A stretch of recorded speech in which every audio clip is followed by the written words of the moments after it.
Welcome to Blooming Wildwood Homestead. Today I thought we would work and chat a little bit while I am getting some of our fall seeds into the ground. But first, we need to go ahead and do a little watering and see what's already coming up and see if there's anything that I think I might need to replant or if I'm going to go ahead and give it a little longer. Alright, so we're going to take a look. I did start some cucumbers and I'm not seeing any evidence that they've come up yet, unfortunately, but they might need a little bit longer, so I'm gonna go ahead and give them time. What is coming up quite well would be some of the green beans. This is a variety I wanted to start for the spring and summer garden, but I didn't get them planted in time. So we're gonna go ahead and see how they do here in the greenhouse. I think this will extend out our beans into the fall, maybe early winter. These are Celine, which are supposed to be kind of a purple variety. And then I have some Maxi Bells that I planted here and they're not coming up yet. So we'll give them a little more time. And then this week, I just put in some carrots. And again, I don't see those coming up yet. But my past luck with carrots has not been the best.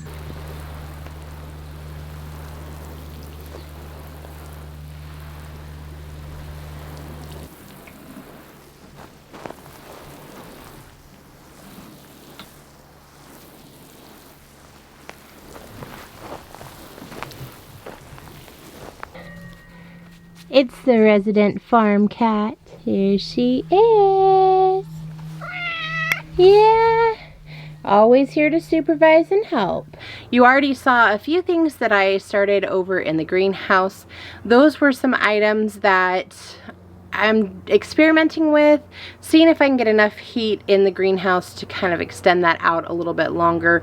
I don't know what our fall weather is going to look like, so it's a little bit of an experiment for me at this time. Green beans are something that you can do succession planting with, so I don't have too much of a concern with the green beans, and carrots are also something that you can plant for the fall, so I'm not too worried about those. My main experiment, if you want to call it that, would be trying to do the cucumbers. It might be a little bit too late, but with the weather that we've had here, anything is possible, so I figure it's worth trying a couple of seed out just to see if I can extend that a little bit later into the fall, being that it is in the greenhouse.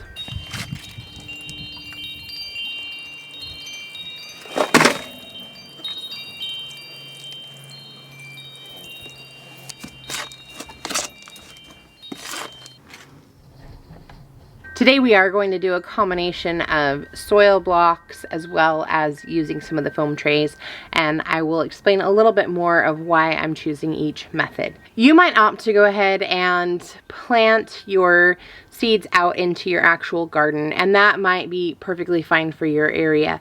For our area right now, I'm going to start everything in soil blocks for two reasons. One, I want to make sure that the seeds are coming up. There has been a little bit of an issue with germination of some of the seeds. If it's things that we've grown here and saved seed from home, it seems like the germination is pretty good, but some of my purchased items have been a little bit iffy this year, and if I plant it straight out into the garden, I don't know if the issue is external factors such as weather or pests, or if the issue is the actual seed. And so for that reason, I'm going to go ahead and start things and then transplant them out. The other thing with that is also just pest issues.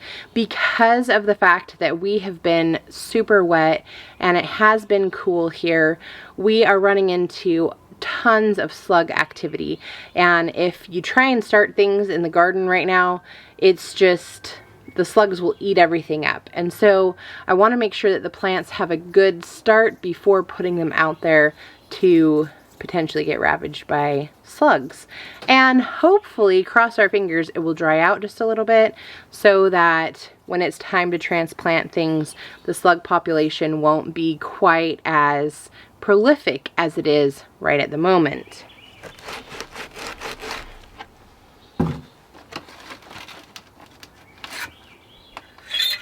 One of the things that I've really been thinking a lot about lately is just trying to lean into whatever is able to grow during that particular period of time. So, as I mentioned, our weather has been a little bit different. I know that some of you are dealing with weather that has been on the opposite end, extreme heat, no water, and both of those extremes can cause issues with your garden, and it can make it really a challenge to do the things that you want to do. And so one of the things that I think comes with trying to be a little more flexible and adaptable to each individual situation is to lean into what's working for you. Here, I'm not sure exactly how our summer items are going to do. We have barely had days over 70 degrees, which, don't get me wrong, I would take that any day over 100-degree heat for extended periods of time. That is not something that I am built for sure. So I really feel for those who are in that sort of situation. But knowing that it has to kind of adjust where we're at and our main focus. Here, a lot of what has done really well are those cool weather crops. And so we need to kind of just lean into that for this year. And if we get some great summer items, yay, we will gladly take that. But I'm not counting on being able to preserve that this year or put that up, just because of the fact that it has been quite cool, and I don't know if we're going to get the heat needed to bring those plants to maturity and get the harvest that we would normally expect to get. With that in mind, it's really important to go for what you're going to be able to grow. So if you're in an area where you were dealing with extreme heat and you have a tendency to have drought, you're probably not going to rely as heavily on cool weather crops, but there might be something that you can plant a little bit more of in abundance so that you can harvest and go ahead and preserve some of those items. The weather changes are going to cause us to have to be more flexible and adapt to what's going on. Last year we had a drought here. It was super dry. It was complete opposite of what we've had this year. So you just never know what you're gonna have. So with these weather challenges, it can be kind of discouraging. If you're in an area where you've had extreme drought and you've seen your plants shriveling up, it's very discouraging because you poured all of that work and energy into something that now is not going to be able to produce. Likewise, if you planted something and it's been rained out and rotted, or the slugs are so prolific because of the rainfall that they continue to eat your whole crop, or maybe you're dealing with some other type of pest, no matter where you are, these kinds of things that hinder the harvest you're expecting to get can really be discouraging, and it can cause you to just say, well, I'm going to give up on that year's garden and kind of write it off for the year. I want to encourage you to look at where you're at, yes, but then see if you can look forward to the next thing.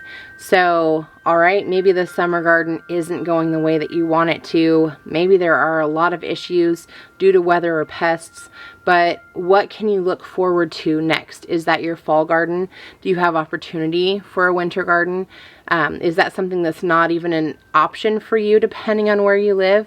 Are you needing to put in some type of a hoop house structure or a greenhouse so that you can extend out your season a little bit and try to produce a little bit for the fall and winter? Look at what is the next thing. What are going to be my next steps? Don't just give up. If you're a brand new gardener and this was your first year, I could see where it would be really discouraging, because no matter where you're at, there are a lot of challenges that I don't want to say are not typical, because there always are going to be challenges in gardening and homesteading, but there may be some different challenges that have thrown you over the edge to say, like, I don't know if I have a green thumb. I don't know if I can garden. And I want to encourage you not to give up and throw in the towel based off of one season's production. It's really important that we continue to learn and then press forward. So what are some things that we can learn? One of the things I know for us here is that the plants have to be really well established before they go out, and we have to be really proactive about slugs and pests, just given the way things have gone this year. And if you're in an area where you're dealing with water and irrigation issues, it might be a matter of, do I need shade cloth? Do I need a different type of irrigation to really penetrate and get down to the roots? Are there other systems that maybe could be put into place to help mitigate some of those things? So learn from what has happened this year and then see how you can apply that. Because what I'm noticing is that with all of the changes in our weather, we can't plan on having one type of weather consistently. Weather patterns that we've seen in the past may change, and if that's the case, we need to be prepared to be able to handle extreme heat and drought-like conditions, as well as excessive rainfall and cooler than normal conditions. And as homesteaders or small backyard gardeners, it's a little bit easier for us to kind of work with those challenges than it might be a full-scale farming operation where they're set up for one particular style or one particular type of weather pattern that has been occurring in the past. So just keep that in mind as you are going through what's happened, what can I learn from this, and what can I take away for the future.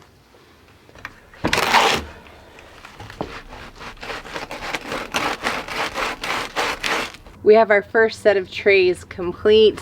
I'm going to go ahead and do one more tray of soil blocks, and then we'll use the foam cells for a few of our other items. If you've never considered fall gardening before, I dare say that you are missing out. It really is a great way to extend out your season, especially if you live in an area where it's a little bit milder climate. Here in the Pacific Northwest, we do get a little bit of snow. We do get some cold days from time to time, but in general, it's really pretty mild throughout the fall and the winter. We just have excessive amounts of rain most of the time. So, you know, keeping that in mind, fall gardening is a great option for our particular area. If you have extremely cold winters, check in your area and see what other people are doing. Are they starting a fall garden maybe a little bit before fall? I think I've heard some people refer to it as like a second summer garden, almost some succession planting. Is that something that you could do to kind of maximize your production and extend out your season? Or is there maybe a type of greenhouse or hoop hut that you could put together that would give you the protection that you need for your particular area and your particular items?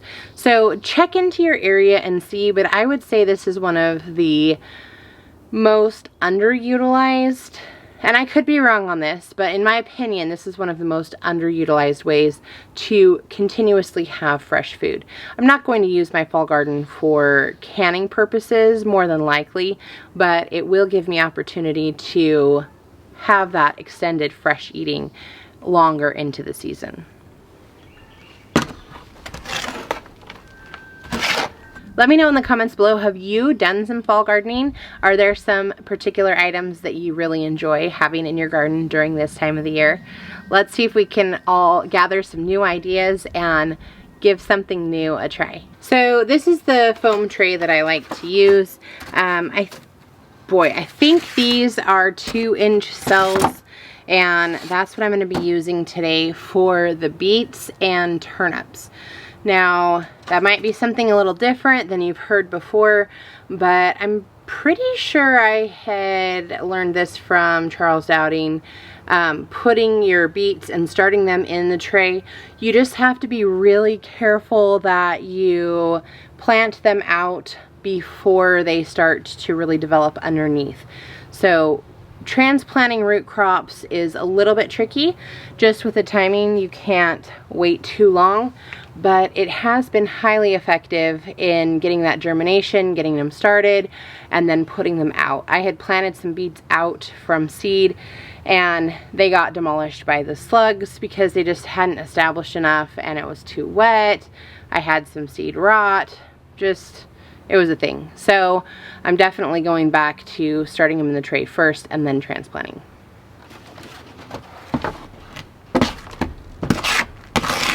So if you've never planted a fall or winter garden before, you might be wondering what kinds of things can you plant. Your brassicas are going to be really great for this particular project.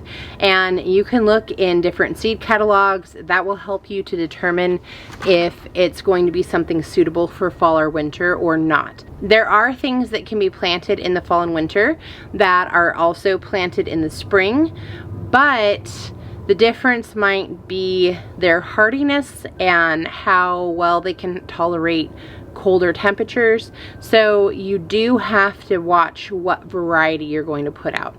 Just some varieties are great for spring and fall. Some varieties are only winter. It just depends on the particular seed and the particular variety. I have a wide variety of things that I'm planning to plant today, and so we can kind of go over a few different things. One of the ways that you know if something is overwintering, if it has a lot of days until maturity. For example, these January King cabbages are 160 days to 210. Basically, what we're going to do here is plant them now, get some size built up on them, get the plants well established, and then they're going to hold over the winter and will produce cabbages early in either early spring or late winter is when you'll be able to harvest off of them. So these are very winter hardy and are a great option if you're looking to have some cabbage that can overwinter. I have some other cabbage that I planted in the spring, and I'm going to again put it into the ground for fall. It's not something that is as winter hardy, so it's going to be our fall crop, and that's how that kind of works. Same thing with broccoli. There's some broccoli that we'll do for right now, but then like a purple sprouting broccoli has a lot of days until maturity. That's one of the indicators that that's going to be something that will hold over the winter. So I've talked about it a little bit before. I love the purple sprouting broccoli because it gets a lot of growth on it right now, and then it looks absolutely terrible. You're about ready to pull the plants out because you think, could they get any worse looking at all? And then as soon as the weather starts to turn just a bit at the end of winter, they start to turn around and you can see them perk up, and then they start producing, and it's really nice because you get that early broccoli. So today we're gonna go ahead and put into the ground some cabbage. I'm gonna start some broccoli, spinach, lettuce. What else do we have? A little bit of kohlrabi, a little bit of bok choy. This is great for stir fries and it comes up pretty quick, so that'll be fun. A little bit of kale, that winters over pretty well. It will last for quite a while into the fall. Sometimes overwintering, depending on how mild it is.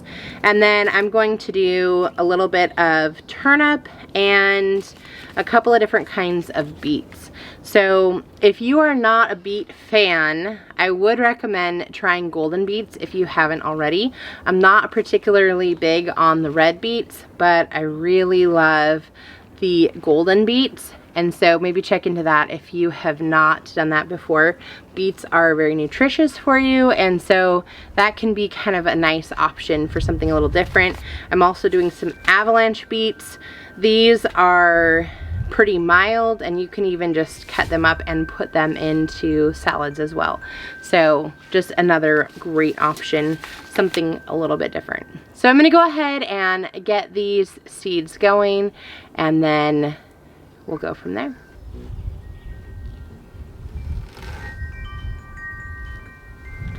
I'm going to put 3 in each hole, and then as they come up, I'll be able to go ahead and twist one off of the group as I'm ready to use it.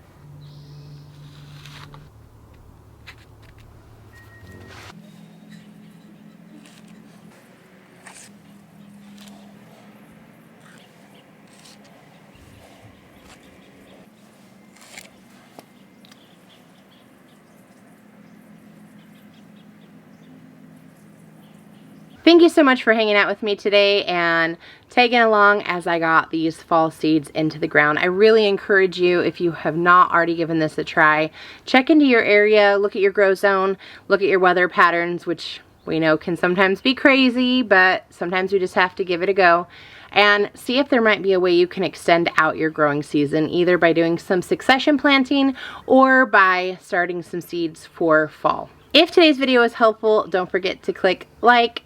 I would love to have you subscribe and be part of our community here at Blooming Wildwood Homestead. Until next time, bye everyone.